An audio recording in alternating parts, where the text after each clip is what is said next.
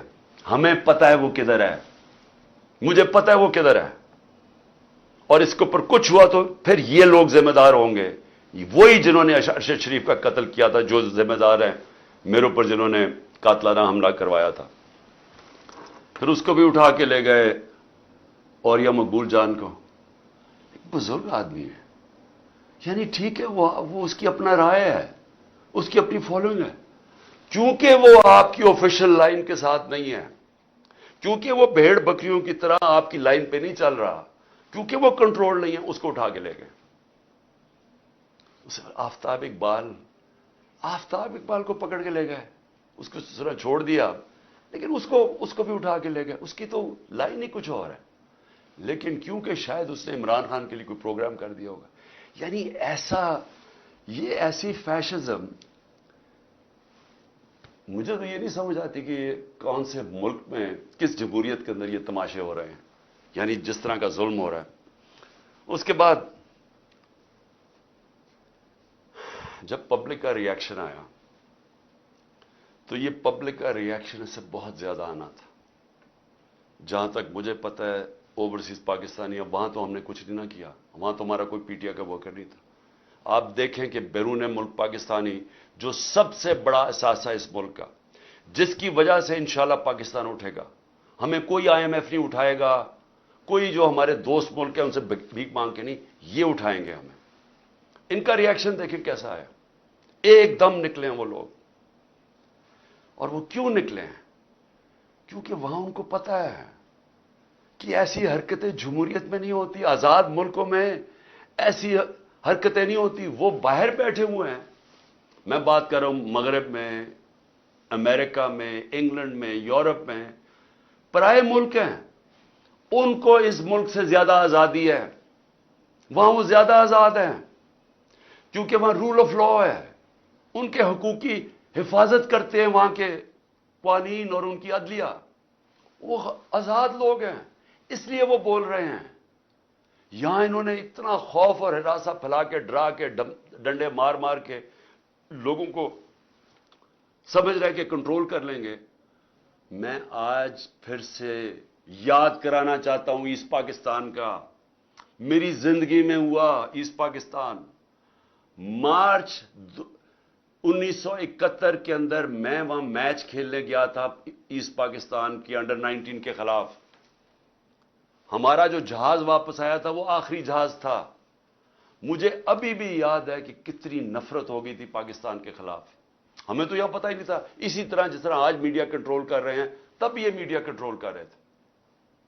فرق یہ ہے کہ آج سوشل میڈیا ہے, اور انہوں نے سوشل میڈیا ہی بند کر دیا اس دوران.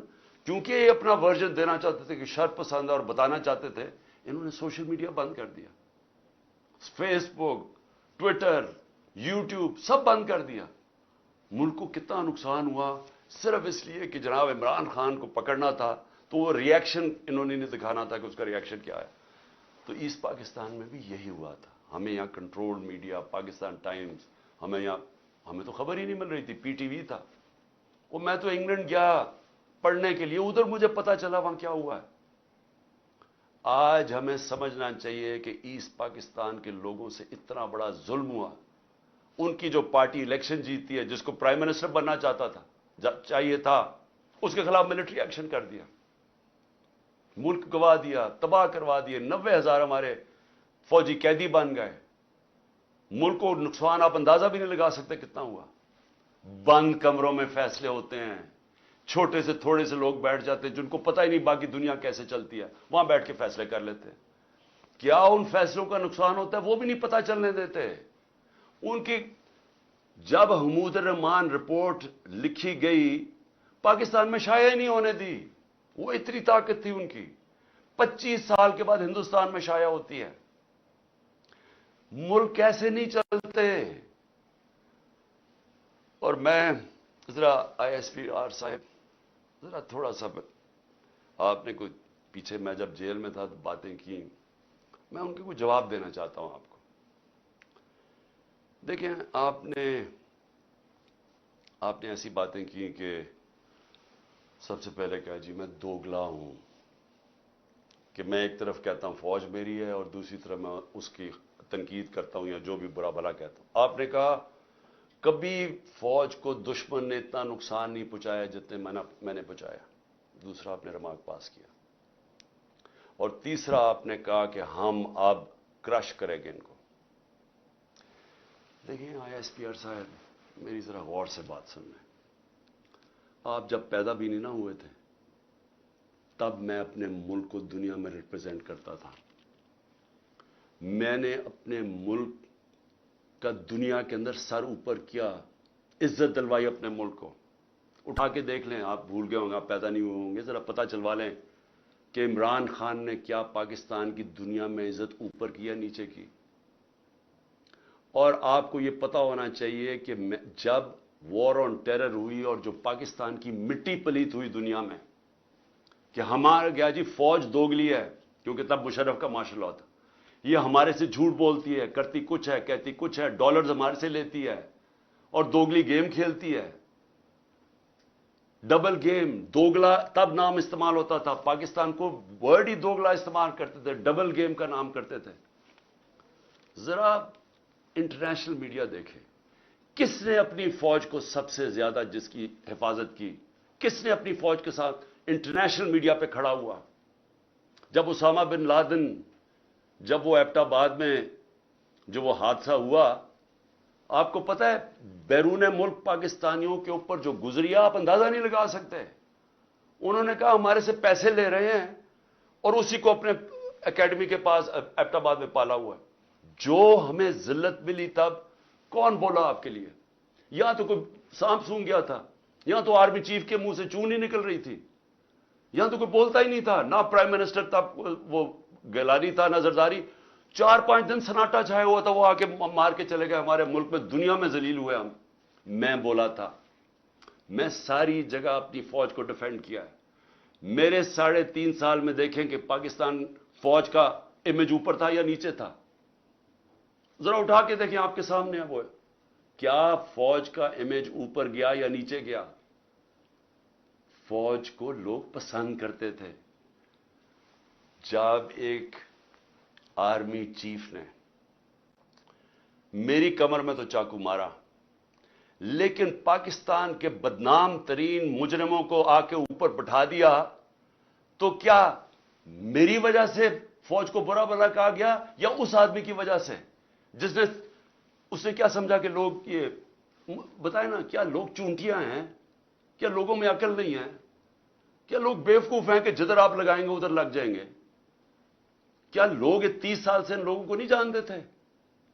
اسی فوج نے, میں نے اپنے کانوں سے سنا ہوا ہے, جب مجھے ISI نے بریفنگ دیا کہ انہوں نے کتنا, اب سے نہیں 25 سال سے میں سن رہا ہوں کہ کتنا پیسہ انہوں نے چوری کر کے ملک سے باہر لے کے گئے ہیں, کہ جی اب چائنا سے واپس آئے تو یا زرداری نے یہ ڈیل کی ہے تو فلانی پراپرٹیز.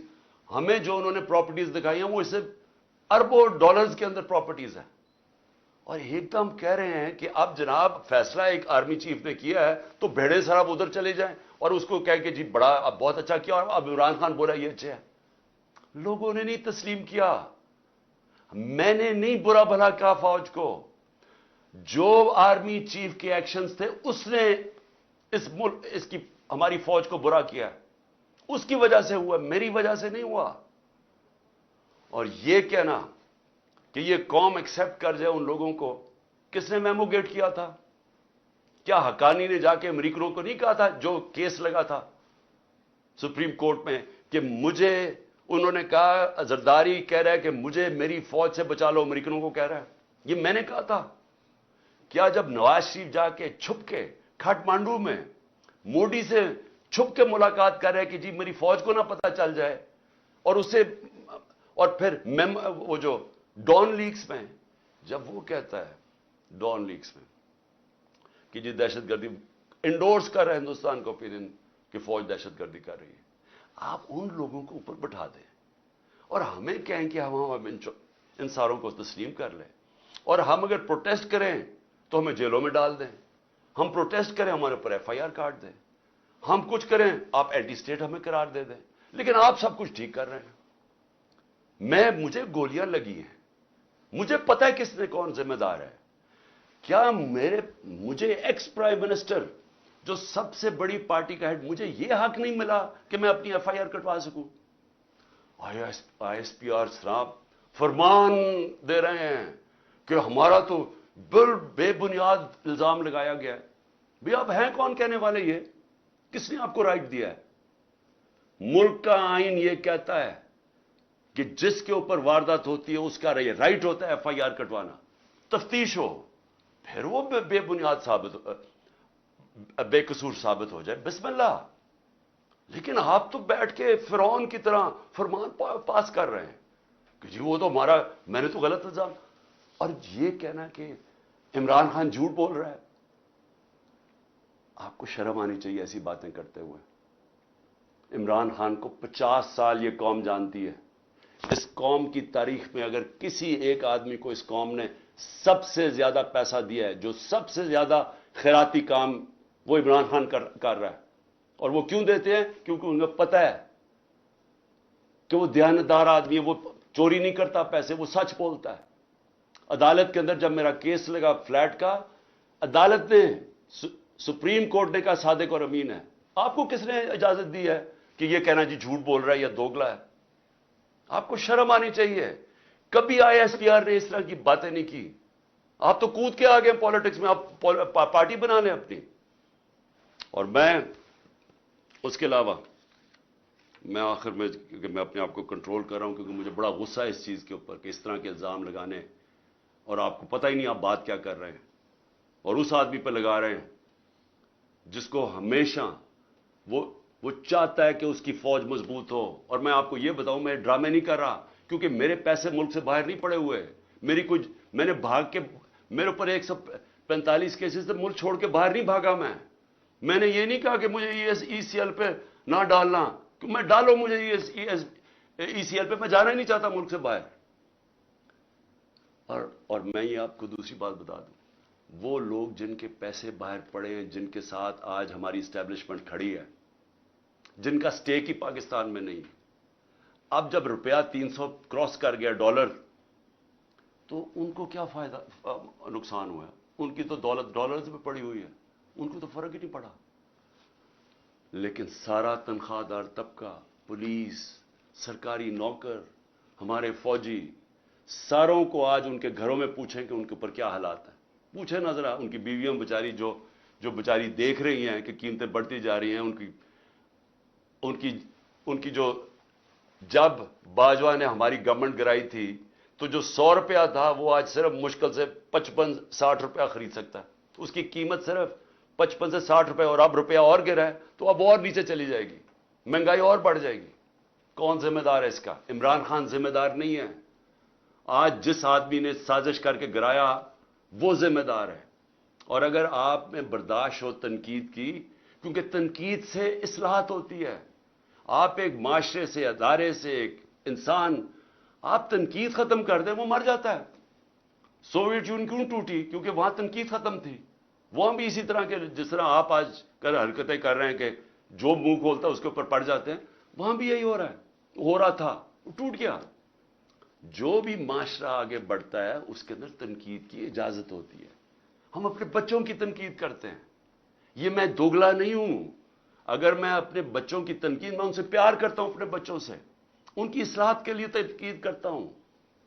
یہ کوئی فرعونیت ہی نہیں ہے کہ آپ ہماری جرت, ہم کوئی آپ کی کمی ہے کہ ہم تنقید ہی نہیں کر سکتے, کہ ہم تنقید کریں گے تو جناب اب اینٹی اسٹیٹ ہو گئے, غداری کا پرچہ ہو گیا. اور دیکھیں ہو کیا رہا ہے. یہ جو ہوا ہے, کان کھولیں اپنے اور آنکھیں کھولیں. یہ ملک کدھر جا رہا ہے, جس طرف جا رہا ہے. اس وقت ہے آپ کا کہ اندر سے اصلاحات ہو. یہ ڈنڈے مار کے اور یہ ہمیں سارے پکڑ دکڑ سے کچھ نہیں ہونے لگا, کیونکہ یہ اسی طرح کا کریک ڈاؤن ایسٹ پاکستان میں بھی تھا, کچھ نہیں ہوا. کوئی بھی ایک پولیٹیکل پارٹی کو ڈنڈے مار کے اور جیلوں میں ڈال کے نہیں ختم کر سکتا. میری اگر آپ کی